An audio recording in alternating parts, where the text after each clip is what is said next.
السلام علیکم ورحمۃ اللہ وبرکاتہ۔ پیارے دوستو، انسان کے لیے اس کا وطن اتنی ہی اہمیت رکھتا ہے کہ جتنا کہ ایک پرندے کے لیے اس کے گھونسلے کی اہمیت ہوتی ہے۔ وطن کی محبت انسان کی فطرت میں شامل ہے۔ وقت آنے پہ وہ اپنے وطن کے لیے جان دینے کو بھی تیار ہو جاتا ہے۔ ماضی میں اگر نظر دوڑائیں تو اس کی بہت ساری مثالیں سامنے آتی ہیں۔ کہتے ہیں جو قومیں اپنا ماضی بھول جاتی ہیں وہ اپنا مستقبل کھو دیتی ہیں۔ تاریخ میں مسلمانوں نے اپنی بہادری کی وجہ سے بہت ساری کامیابیاں اپنے نام کی ہیں کہ جن کی مثال تاریخ میں نہیں ملتی۔ انہی کامیابیوں میں سے ایک بڑی کامیابی بر صغیر یعنی پاک و ہند کو فتح کرنا بھی شامل ہے۔ اس خطے کے مسلمانوں کے لیے اپنے وطن کی تاریخ کا جاننا بھی بہت ضروری ہے تاکہ ہمیں اس خطے کی شان و شوکت کا اندازہ ہو کہ ہمارے بڑوں نے اس خطے کو کیوں حاصل کیا اور کیا کیا قربانیاں پیش کی، اور یہ خطہ اللہ تعالیٰ کی کتنی بڑی نعمت ہے۔ آج ہم اس خطے کی تاریخ کو جاننے کی کوشش کریں گے کہ یہ کامیابی کب اور کیسے حاصل ہوئی اور ہندوستان کتنا قدیم ملک ہے۔ پیارے دوستو، ہندوستان دنیا کا قدیم ترین ملک ہے۔ اس ملک کو وہی قدامت حاصل ہے جو دنیا کے کسی پرانے سے پرانے ملک کو حاصل ہو سکتی ہے۔ ہندوستان کے بارے میں ملتا ہے کہ اس ملک کی تہذیب و تمدن یونان سے بھی زیادہ قدیم ہے۔ مسلمانوں کی آمد سے قبل اگرچہ ہندوستان کے بارے میں کوئی مستند تاریخ موجود نہیں، لیکن پھر بھی شواہد سے اس بات کا اندازہ ضرور ہوتا ہے کہ اس مشرقی بر اعظم پر ہزاروں سال تک بہت سارے بادشاہ بڑی قابلیت کے ساتھ حکومت کرتے آئے ہیں۔ پیارے دوستو، قبل اس کے کہ ہم مسلم دور حکومت کی تاریخ آپ کے کانوں کے سپرد کریں، یہ ضروری ہے کہ ہم قدیم ہندوستان کی تاریخ پر ایک ہلکی سی روشنی ڈال دیں تاکہ یہ اندازہ لگایا جا سکے کہ مسلمانوں کی آمد سے قبل ہندوستان کے حالات کیا تھے اور یہاں کے لوگ کس مذہب کے ماننے والے تھے۔ پیارے دوستو، ہندوستان کی سرزمین کو پہلے سے ہی یہ اعزاز حاصل ہے کہ یہاں کی مٹی بڑی ہی زرخیز تھی، لیکن افسوس کی بات یہ ہے کہ زمین کی زرخیزی اس ملک کے بسنے والوں کے لیے ہمیشہ وبال جان بنی رہی ہے۔ وہ اس طرح کہ ہندوستان کے گرد و نواح میں جب بھی کسی قوم کو اقتدار حاصل ہوتا تو وہ قوم ہندوستان پر چڑھ دوڑتی تاکہ ہندوستان کی زرخیزی سے خوب فائدہ اٹھایا جا سکے۔ پیارے دوستو، اس زمانہ قدیم میں ہندوستان میں صرف ہندو مذہب کو ہی سب سے زیادہ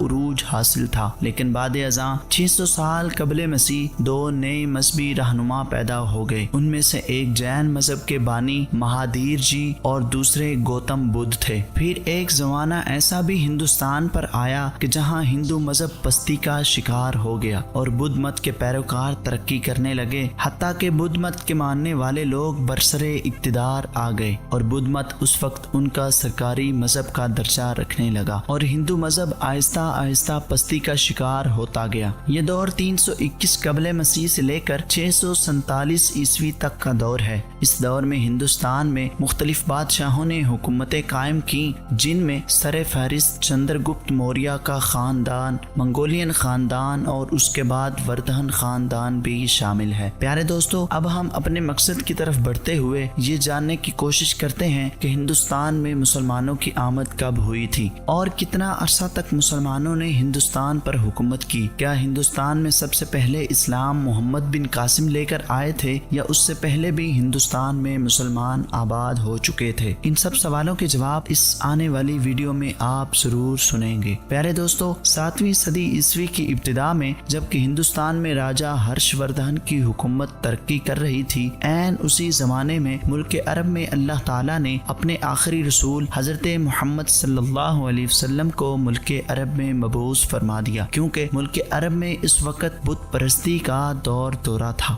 رسول اللہ کی تعلیمات نے ملک عرب میں انقلاب برپا کر دیا، جس کی وجہ سے مسلمانوں کی طاقت شدید ترین مخالفت کے باوجود بڑھتی چلی گئی اور تھوڑے ہی عرصے میں ملک عرب میں اسلام پھیل گیا اور مسلمان پاور میں آ گئے۔ آخر کار رسول اللہ صلی اللہ علیہ وسلم 8 جون 632 عیسوی کو 63 سال کی عمر میں اس دار فانی کو خیر باد کہہ دیا۔ 639 عیسوی میں جب مسلمانوں کی طاقت بڑھ رہی تھی تو ہندوستان میں بھی راجا ہرش وردھن کی حکومت خوب ترقی کر رہی تھی۔ یہ حکومت تقریباً سارے ہندوستان تک پھیلی ہوئی تھی۔ یہ حکومت اس زمانے کی نہایت طاقتور حکومت شمار کی جاتی تھی، لیکن 26 ہجری بمطابق 647 عیسوی میں جب حضرت عثمان غنی کا دور خلافت تھا تو ہندوستان کا راجا ہرش وردھن کی موت کے بعد یہ حکومت بالکل ٹکڑے ٹکڑے ہو گئی۔ اس حکومت کے ختم ہوتے ہی سارے ملک میں بد نظمی اور ملوکیت پھیل گئی اور راجپوتوں نے اس کا بہت فائدہ اٹھاتے ہوئے ہندوستان میں جا بجا خود مختار ریاستیں قائم کر لیں، حتیٰ کہ راجپوت سارے ہندوستان پر قابض ہو گئے۔ یہی وجہ ہے کہ جب فاتح سندھ محمد بن قاسم، محمود غزنوی اور دوسرے مسلمان حکمران جب ہندوستان میں آئے تو ان کو راجپوتوں ہی سے مقابلہ کرنا پڑا۔ اب بات کرتے ہیں کہ ہندوستان میں مسلمان آئے کب تھے۔ ہندوستانی اور یورپی مورخین ہندوستان میں مسلمانوں کی آمد کے بارے میں کہتے رہے ہیں کہ مسلمان سب سے پہلے محمد بن قاسم کے حملے کے وقت ہندوستان میں داخل ہوئے، جبکہ حقیقت کچھ اور ہی ہے۔ حقیقت یہ ہے کہ مسلمان اس سے بہت عرصہ پہلے رسول اللہ کے زمانہ حیات میں ہی ہندوستان آ چکے تھے۔ اس کی وجہ یہ تھی کہ عرب لوگ زمانہ قدیم میں بھی تجارت کی غرض سے ہندوستان کے ساحل پر آتے جاتے رہتے تھے۔ جب رسول اللہ صلی اللہ علیہ وسلم تشریف لائے تو عرب کے لوگ مسلمان ہو گئے تو وہ لوگ پہلے کی طرح تجارت کی غرض سے ہندوستان آتے جاتے رہے اور ان میں سے اکثر نے ہندوستان ہی کو اپنا وطن بنا لیا، اور اس طرح یہ لوگ اپنے ساتھ اسلامی تعلیمات کو بھی ہندوستان لے آئے اور اس ملک میں رفتہ رفتہ دین اسلام پھیلنے لگا اور دن بدن مسلمانوں کی تعداد ہندوستان میں بڑھتی چلی گئی۔ پیارے دوستو، تاریخ کے مطالعے سے معلوم ہوتا ہے کہ رسول اللہ صلی اللہ علیہ وسلم کے زمانے سے لے کر محمد بن قاسم تک ہندوستان میں نہ صرف عوام بلکہ ہندوستان کے بعض بادشاہوں نے بھی اسلام قبول کر لیا تھا۔ چنانچہ رسول اللہ صلی اللہ علیہ وسلم کے زمانہ حیات ہی میں مالابار کا راجا زمورن سامری مشرف با اسلام ہو چکا تھا، اور اسلام لانے کے بعد رسول اللہ صلی اللہ علیہ وسلم سے ملاقات کے لیے بذریعہ جہاز روانہ ہوا، لیکن زندگی نے وفا نہ کی اور راستے میں ہی اس کی موت واقع ہو گئی۔ لیکن جب 712 عیسوی میں محمد بن قاسم نے ہندوستان پر حملہ کیا، محمد بن قاسم کو حجاج بن یوسف جو کہ اس وقت عراق کے گورنر تھے، انہوں نے حملہ کرنے کے لیے بھیجا تھا۔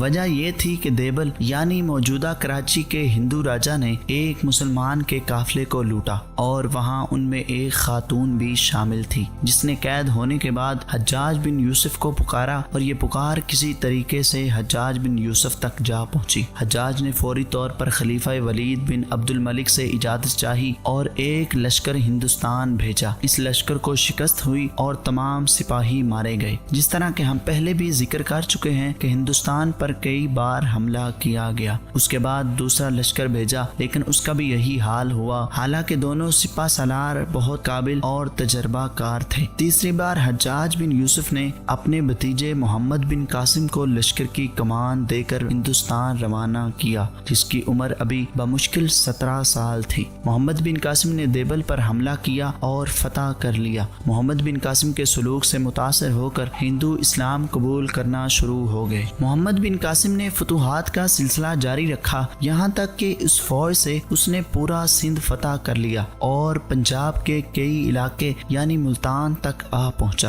ملتان کی فتح کے بعد خبر آئی کہ حجاج بن یوسف وفات پا گیا ہے، اور کچھ ہی دن بعد خلیفہ وقت ولید بن عبد الملک کی بھی وفات ہو گئی۔ اب خلافت پر اس کا بھائی سلیمان بن عبد الملک قابض ہو چکا ہے۔ اس نااہل اور جاہل شخص نے اسلام کو بہت ہی نقصانات پہنچائے۔ محمد بن قاسم کو مزید فتوحات سے اس نے روک دیا اور واپس بلا لیا اور اسے جیل میں ڈال دیا۔ اس پر اتنا تشدد کیا گیا کہ محمد بن قاسم انتقال فرما گئے۔ محمد بن قاسم کے بعد عباسی خاندان نے سندھ پر 854 عیسوی تک حکومت کی۔ مسلمانوں کی تعداد ہندوستان میں بڑھتی رہی، مگر آہستہ آہستہ مفتوحہ علاقے ہاتھ سے جاتے گئے۔ پھر اللہ تعالیٰ نے غزنی کے شیر سلطان محمود غزنوی کو ہمت دی کہ انہوں نے ہندوستان پر حملہ حملے کیے جن میں لاہور، بٹھنڈا، پشاور، سومناتھ سمیت کئی شہر اور قلعے فتح کر ڈالے۔ محمود غزنوی کی وفات کے بعد ہندوستان میں پھر ہندوؤں نے سر اٹھایا، یہاں تک کہ غزنی کے ہی سلطان شیخ شہاب الدین محمد غوری نے ہندوستان میں حملے دوبارہ شروع کر دیے اور اسلامی حکومت کی بنیاد رکھی۔ یوں غوری سلطنت ہندوستان میں داخل ہوئی۔ سلطان محمود غزنوی نے 1000 عیسوی میں ہندوستان پر حملے شروع کر دیے اور 1030 میں اس کی وفات کے ساتھ ہی